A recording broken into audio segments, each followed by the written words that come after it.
Hello, I'm Kim Stirling, Certified Financial Planner at NextGen Wealth Partners, where I partner with professional women to accelerate their financial power and grow wealth.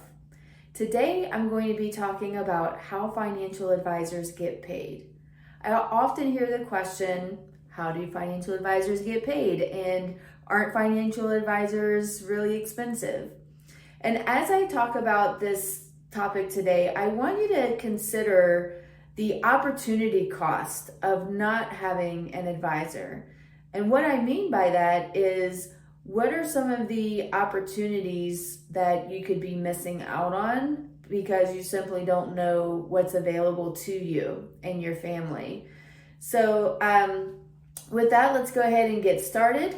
One way that financial advisors get paid is through commission. Now, I want to give a little historical context here.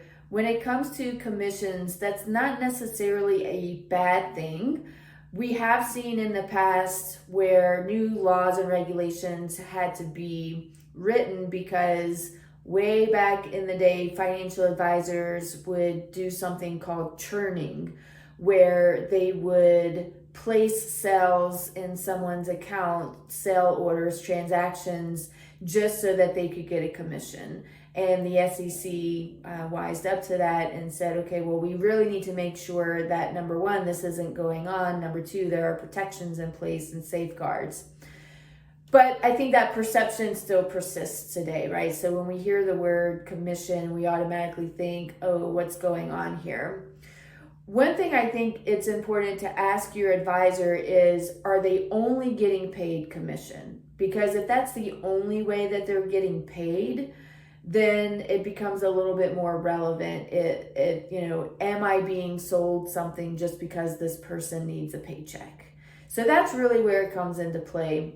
Most times we see that with products like individual stocks and bonds in a brokerage account. So that's one way that you could be charged commission. Another way is through insurance contracts and annuities. So to give another bit of historical context, I think that's why annuities in general sort of got a bad reputation, is because some people felt like they were sold an annuity that wasn't really a good fit for them. Because again, it is a commissionable product. So that's the thing that you want to be aware of when you're speaking with any financial representative, whether they are a financial advisor or they're an insurance agent, or even, say, for instance, your mortgage lender, your real estate agent, rather, they more than likely get paid commissions.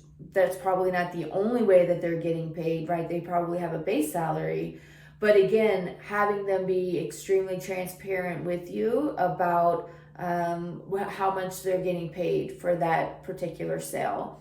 When it comes to insurance contracts, life insurance, there's so many different types of life insurance. There are also so many different types of annuities. So if a financial representative is talking with you about those particular products, you may want to ask about being presented with a few options, so that they're not just trying to push a particular one that maybe they get a higher commission on. Okay, so that's commission. Another way is what we call the AUM model, which just stands for assets under management, and this is fee-based. So this has to do with investments primarily.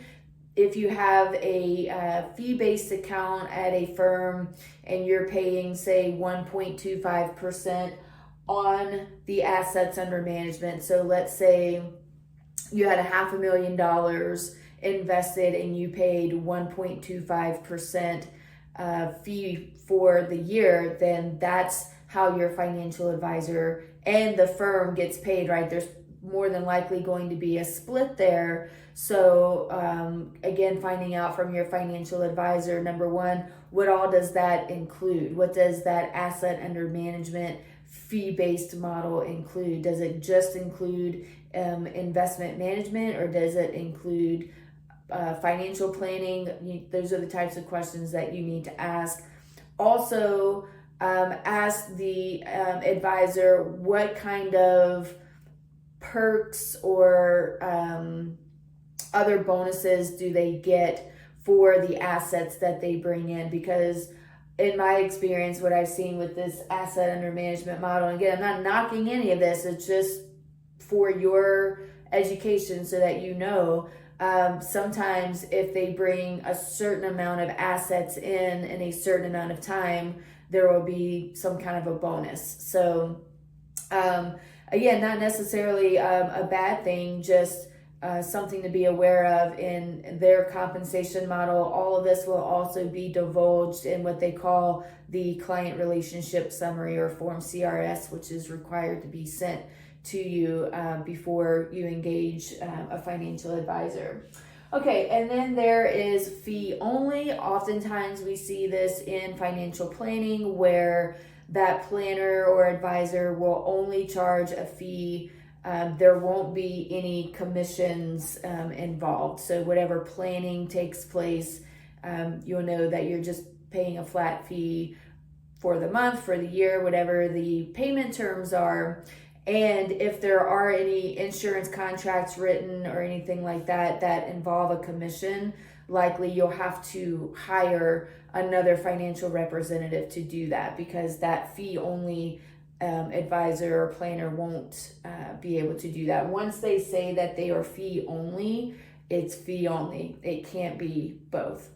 And then that leads to the next point about sort of a hybrid of that, where you have maybe you're paying a flat fee for the planning services, but also if an insurance contract is written, or you have a brokerage account that has individual stocks in it, that's where a commission will come into place. So the hybrid model is hybrid between fee only and commission. Or you might even have, instead of the commission, maybe you want a fee-based account, but you might also want to have some, planning in there, maybe some insurance contracts written. So it's a little bit of all of that.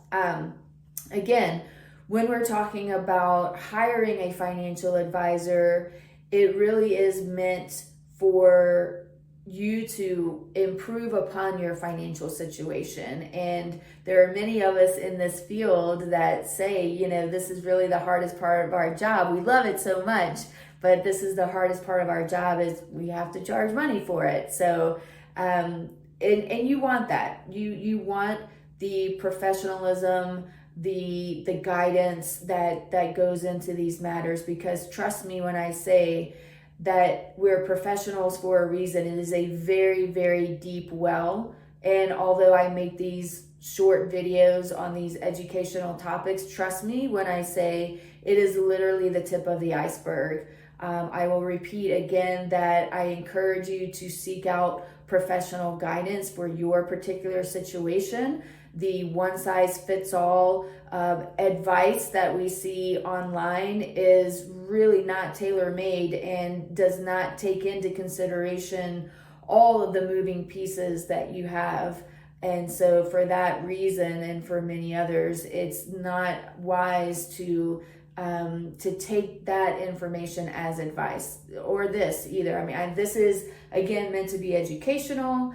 It's not meant to be advice for your particular situation. Again, reach out to a professional. And that's it. Again, if you're watching this on YouTube, hit the like button and subscribe if you haven't already. You can also find me on Facebook and LinkedIn at Kim Next Gen Advisor. Thank you.